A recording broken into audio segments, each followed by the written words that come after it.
Hi, and welcome again to this special edition of Kill Me Now, episode 6.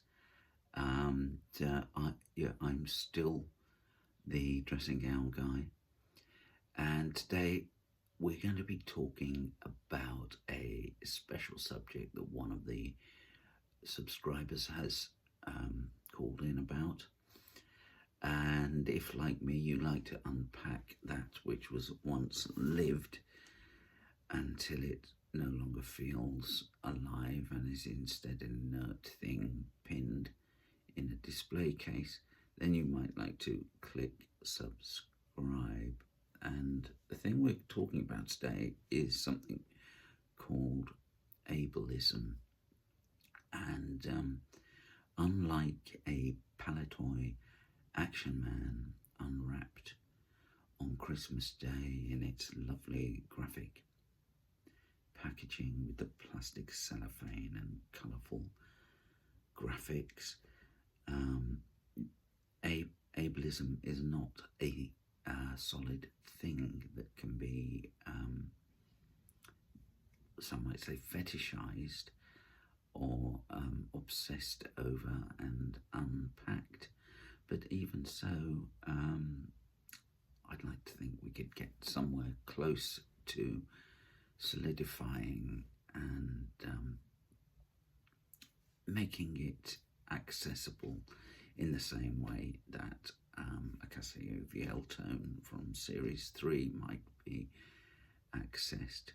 So ableism in this sense is something very relevant to me because subscribers may know I am a deaf man and have been all my life, but it is only now that I live in a culture that is acutely aware of ableism, not to be confused with Ableton, which is a computer music making system, which is much more of a thing because it's shaped by design and aesthetic. Ableism is not designed or shaped by aesthetic. It is, there is something about an awareness, a memo perhaps. And Gripping Hands Action Man is in fact quite a good way of thinking about ableism because it is an invisible model, memento of an ideal, of a bar, of a benchmark, of the perfectly honed, sculpted white male body with hands that grip.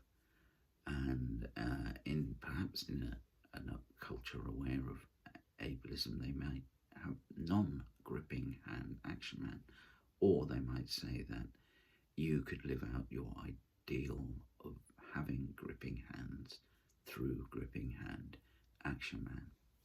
In my own case, I grew up deaf, but my parents never truly acknowledged this and decided that I wouldn't have hearing aids, and I did manage very well at school.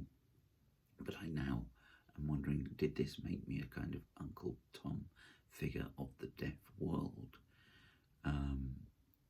I acted like a non-deaf person in a potentially ableist society, but I never experienced feelings of ableism or being overlooked or not given a chance.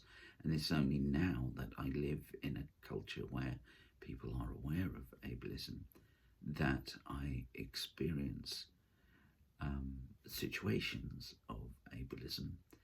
For instance, I might order a green tea with an ice cube at the kiosk on platform 3 of 3 Bridges, and I will, in conversation, I will say, "Oh, I'm sorry, I'm deaf," meaning speak up.